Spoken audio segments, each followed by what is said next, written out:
www.hoodmystic.com.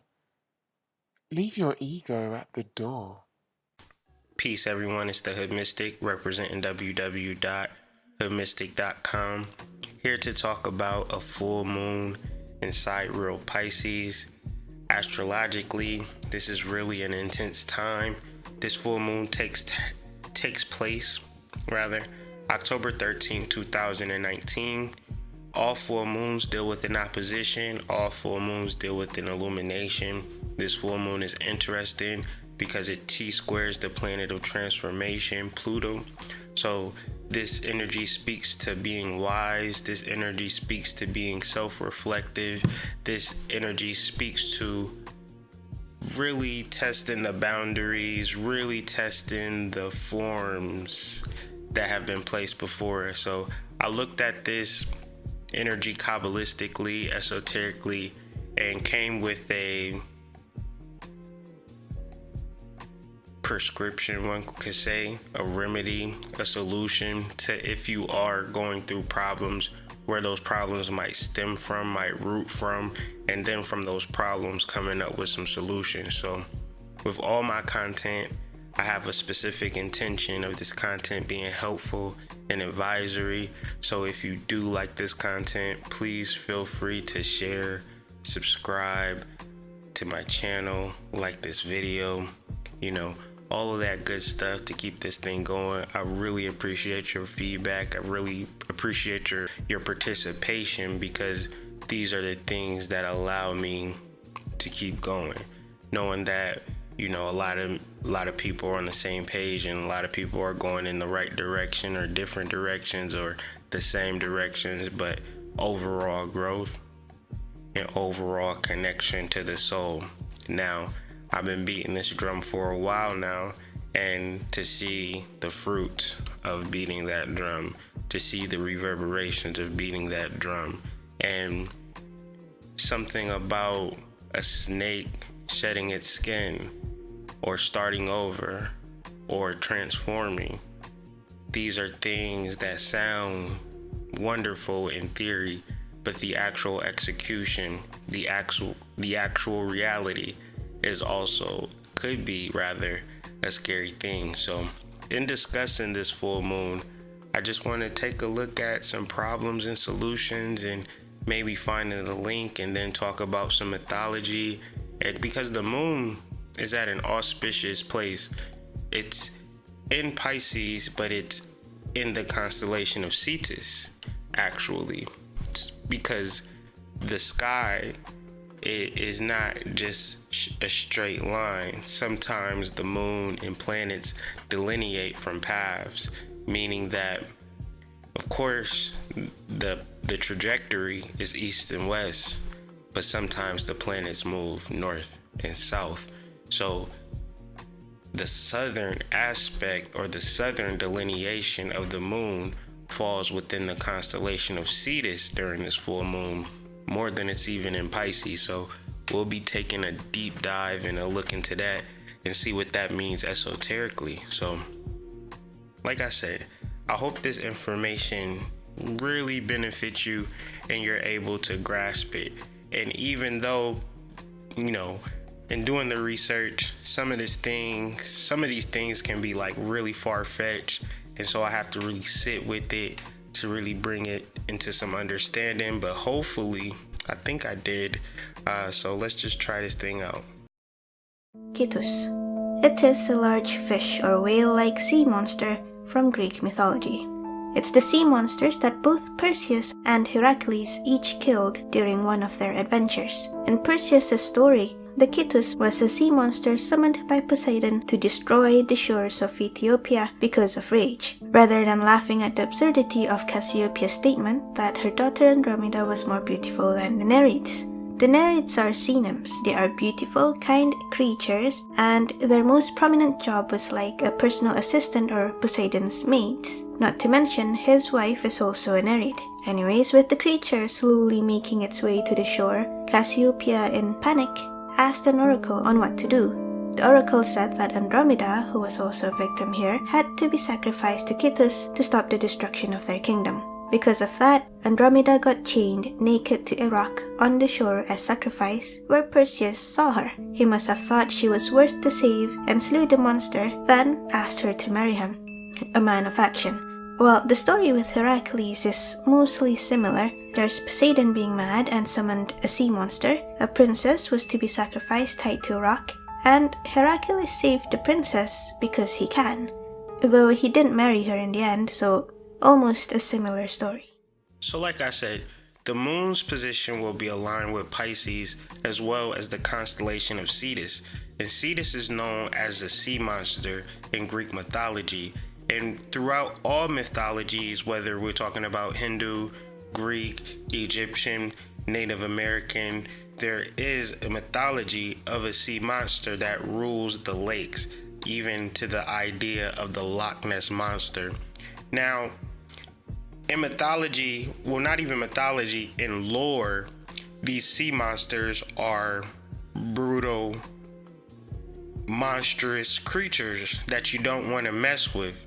But even in that same sense, there are people who are known as seafarers, and these seafarers travel the sea at will because they know how to placate the sea monsters, and the way that you placate sea monsters is through offerings.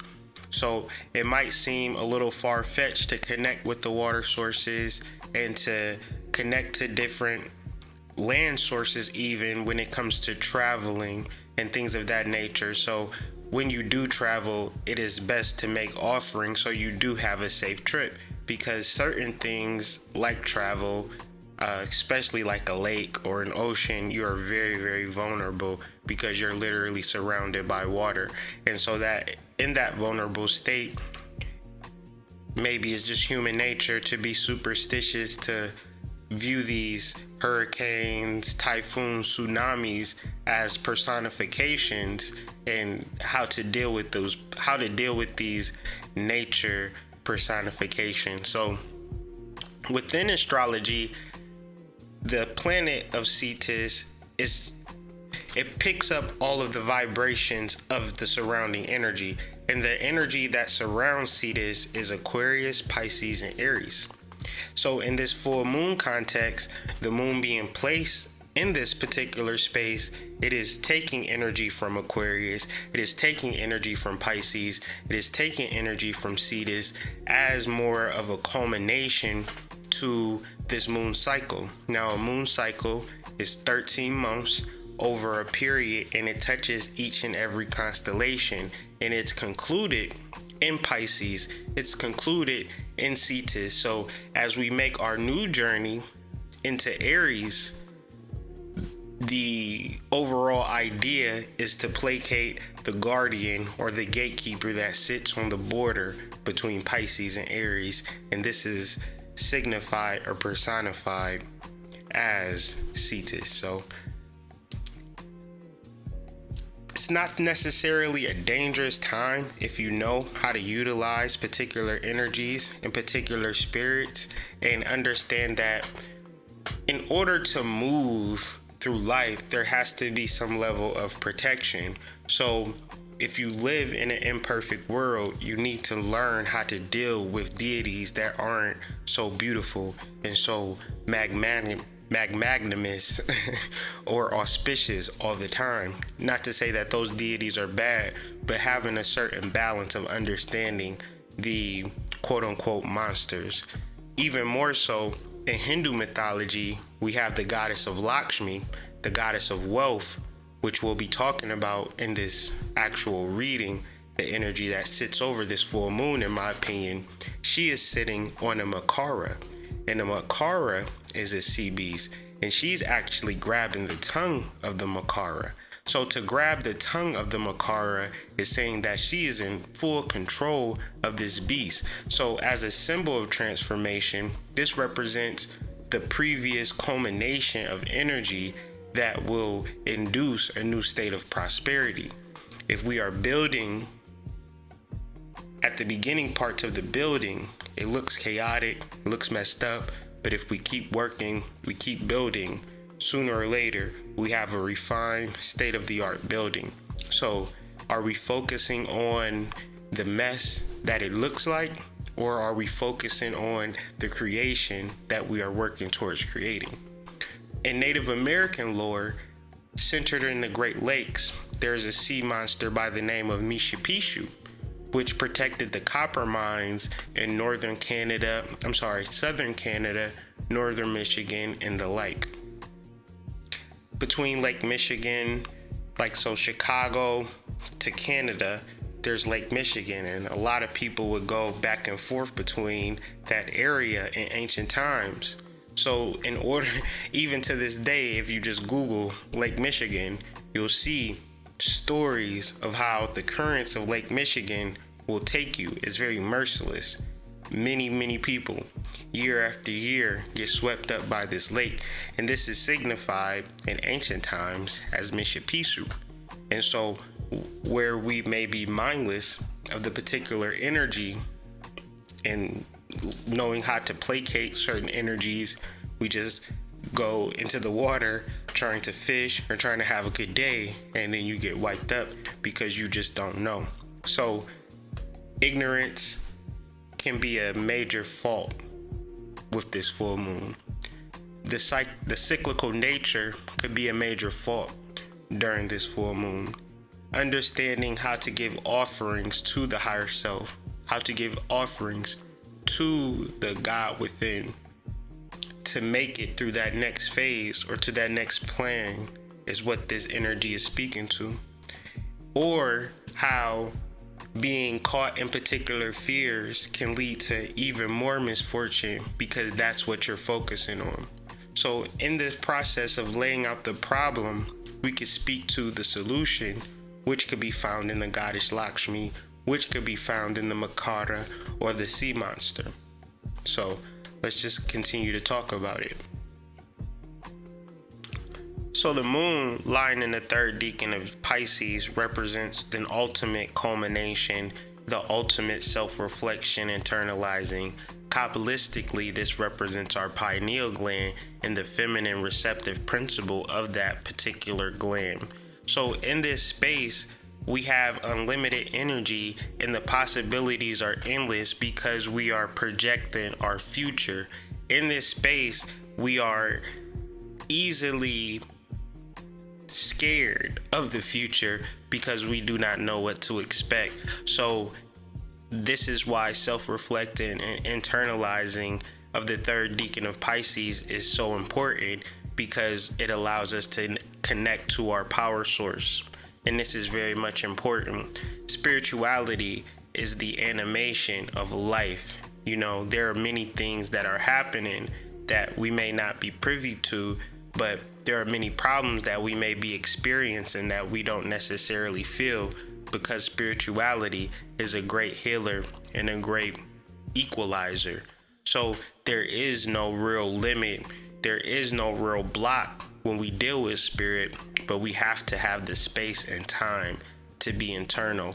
We have to have the space and time to be self-reflected, to go within and utilize this function, not as an introspective thought, but a real live spiritual ceremony, whether it's going out into nature or ritualizing in your own home. As you reflect on this past 13 moon cycle, you realize how you've grown. And then you realize that growth is not the end. There's more growing to do, and there is more journey to take place in. So this is a time to recenter and refocus on your desires. And after we come out of this deep realization and connection, it's not like, okay, game over, the party's time to kick it. It's another test. And those tests shouldn't break us down. We should be able to look over this previous moon cycle and say, you know what? I'm ready to handle all these different types of tests. Or you can say, I want my life to be perfect. And the mere fact that things aren't perfect, it's easy to revert into those old habits, because Pisces being ruled by Neptunes, there's also an ability or a deep fear to escape or to run away. And the main way that people choose to escape and run away nowadays is through drug use. So this is a real space for alcoholism, drug abuse, because you're not ready to move on.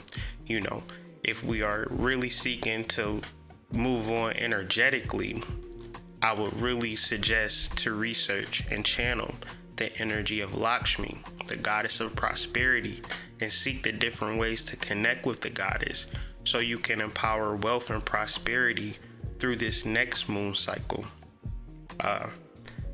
One of the main ways to connect with the goddess Lakshmi is through a clean home. And if you have children, that may be easier said than done, but especially when you are thinking about the full moon and the goddess Lakshmi and opening up wealth to your space, it's very important to have a clean environment when doing so, because she really likes clean environment. Opposing this energy, the third decan of Virgo is ruled by the tarot card, the Ten of Discs, and the Ten of Discs title of that card is wealth. So opposing this energy is the wealth principle. So this is why the goddess Lakshmi should be invoked and should be at least researched to understand this full moon and understand the power of transformation. Also understanding the power of placating particular beasts. And even though the third decan of Virgo and the third decan of Pisces both speak Kabbalistically to the pineal gland, and so the pineal gland has 4 different phases Kabbalistically. The Pisces area speaks to the archetypical form, where there's many different forms and different energies that personify and signify different energies to pull on, so it's easy for me to reference the goddess Lakshmi. Now across there you have the energy of manifestation, which isn't an actual archetypal energy, but more of a material, a matter type of energy. So what you have is a builder and a building. So this is why this energy is either hard to get with or wonderful when you put these two things together, because sometimes we focus so much on the building that we don't deal with the spiritual architect and where we're getting our energy from and give it thanks. Sometimes that's all we care about is the spirituality part and giving thanks and doing offerings. But then when it comes to actually building, we don't want any parts of it. And I know within the conscious community, if you've been a part of it for some time, you know how difficult it is to get people to actually build. But when you talk about deities and energies and spells and magic, they'll talk to you for years and years and years, but to actually do some work, that's a harder thing to do. So understand within us, there's an actual space where we could channel the energy of Lakshmi, but then there's an actual space where we can embody or personify the energy of Lakshmi, and this represents a connection to the soul. Now, a connection to the soul is a little different from not being connected to the soul, because when you're not connected to the soul, you live in a state of fear. When you are connected to the soul, you're free to be vulnerable, you're free to be honest. Knowing yourself at a deep level, knowing yourself at a soul level allows you then to look at others and discern in others whether they have the same connection as you, because if they have the same connection as you, maybe you guys can do something, and vice versa. If they don't, you know for a fact that you can't, so you have no hope or no wishing, and that's kind of half the battle when you're dealing with people. A lot of times when we deal with people, we're dealing with them on potential that generally never comes into manifest. So it's all mostly soul ties and attachments and never real fulfillment and real connection. So connection to the soul allows you to be present and allows you to be guided by that which we call the soul. Connection to the soul allows you to eliminate old ways of thinking to allow you to appreciate the moment, to allow you to move forward in the moment. Finally, connection to the soul allows you to connect with your wealth And connecting with your wealth allows you to get out your shell and benefit others who want to connect with their wealth as well. So it allows us to embody or personify our teaching principle and our advisory principle, because we have this connection and we're able to teach others about this connection. This is another space where we utilize the energy of Lakshmi, but we do it in a different way. In the moon, in the subconscious, we connect to the energy. The sun, the conscious, we embody and personify this energy. So what's T-square in this energy, which means the planet that's in 90 degrees. So the full moon is 180 degree opposition. If there's a planet directly in the middle of that opposition, we call that a T-square. The planet that is dead center in the middle of this full moon is the planet of Pluto, the planet of transformations. So, and this planet is in the sidereal decan, third decan rather, of Sagittarius. So this is all about the path working. This is all about shooting forward. And if we were to have an analogy for this actual placement, it would be the butterfly emerging from the cocoon. Transformation indicates that once a caterpillar, then I went into my incubation period or my cocoon, and now I'm no longer a caterpillar, I am a butterfly. So connecting with the soul is connecting to that part of you that can fly. And there is some tough incubation, cocoon period, dark side, shadow self, dark night of the soul, etc., part of this process. Period. Nobody is absolved from this process.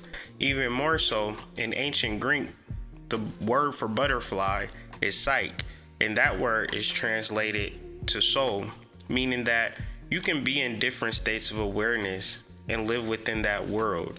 But once you deal with this information, we listen to Erykah Badu enough and we feel like, okay, I'm gonna do it. I'm gonna get me the head wraps. I'm gonna go vegan. Then there comes a point of purification where you gotta get rid of all of the BS that you've absorbed for the past 30, 40, 50 years.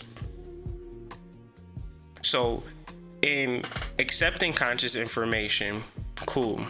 You have that conscious high, you getting readings, you on Facebook, you hearing all the lectures, you can't get enough of it. But then you change. And then you go into this weird incubation cocoon phase. And you think that phase is gonna be forever. Then all of a sudden, this butterfly emerges out of this cocoon, and this is representing the connection for the soul, the connection with the soul, for better or worse. Then the nakshatra that the moon will be present in is the Revati nakshatra. And so during this full moon, this is representing the last spot. This is where the moon finishes its journey and gets ready to embark on the next. Like the moon has an ending, but it never really stops. It just keeps on going. And this is the nakshatra known for opulence. OPULENCE. Opulence. You own everything. Everything is yours. So this is another area where we can tap into the goddess Lakshmi, because she represents wealth and prosperity.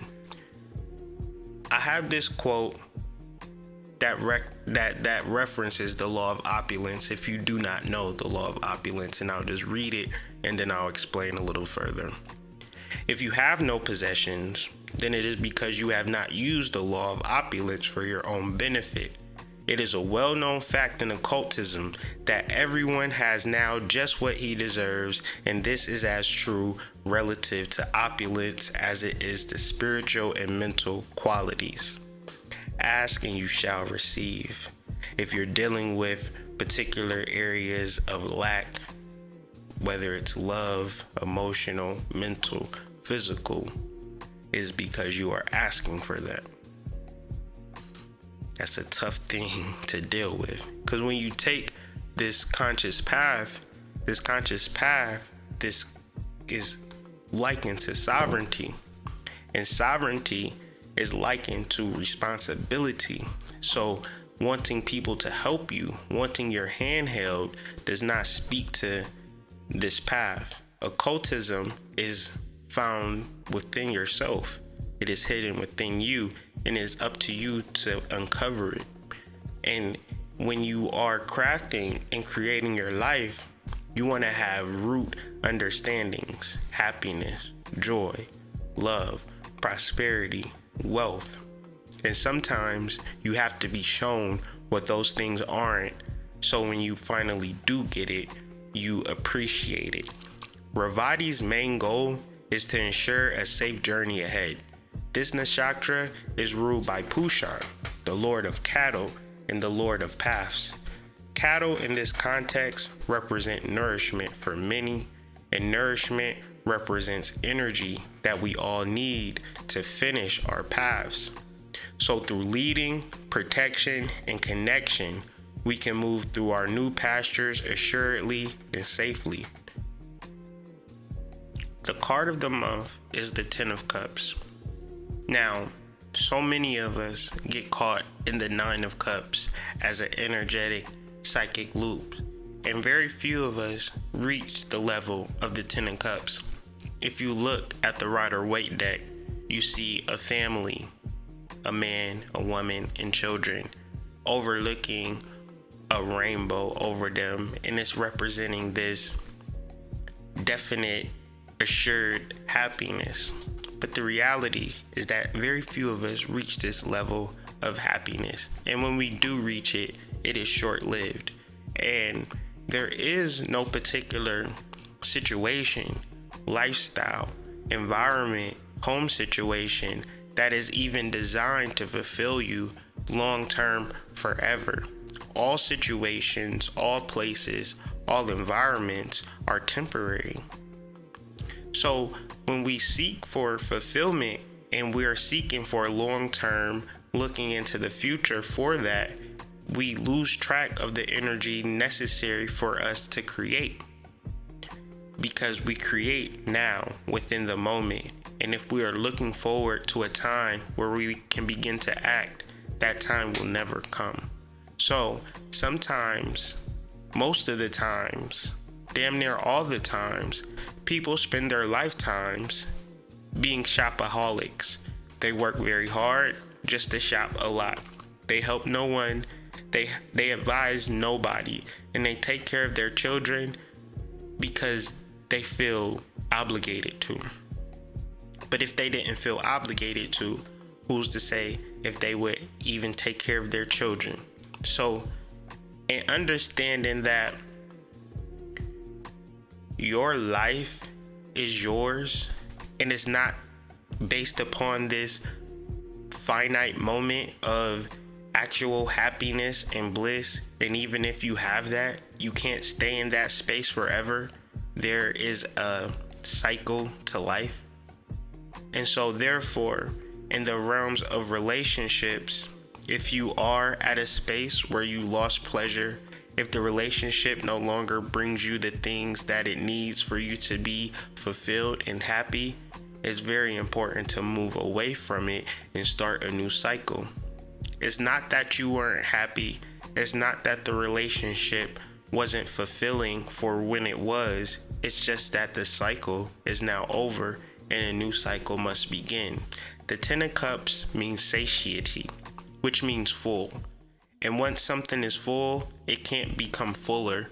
It has reached its capacity. So it's important that things come to an end so we can see what's there seriously and not within this full capacity where we're not able to see our limits and not able to see the things around us that benefit us. All we can see is this relationship.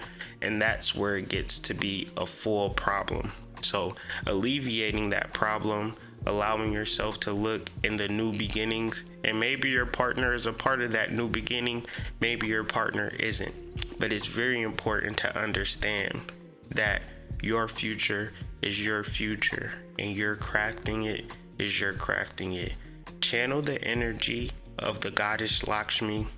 I know I said that a few times during this, but I just want to make it clear that the energy that sits over this new or full moon rather is the energy of Lakshmi, and I just don't want to be the one who didn't say I didn't tell you so. So like I said, I hope this energy and I hope this message was informative. If you have any questions, if you have any comments, and you have any concerns, please email me at hoodmystic@gmail.com. Be sure to click the links provided for my new workbook that I just put out recently, how to effectively and easily read your natal charts. Getting a lot of reviews, positive reviews, and I know we have a lot of trouble translating our chart. If you're looking for something that could assist you in that, please check out my book. If you like supporting this channel in any way, please go over to the PayPal, please go over to the Cash App and make the smallest donation to the largest donation. It is totally up to you. It is the 1st of October as I'm recording this video, which means that it's Patreon monthly moon sign readings. If you haven't known, I am giving monthly moon sign readings for as little as $1 a month. So please use the links provided to sign up to that as soon as possible. I really appreciate you guys' support and your listening ear. And with that being said, thank you. And I hope that you guys have a wonderful, wonderful full moon. Peace.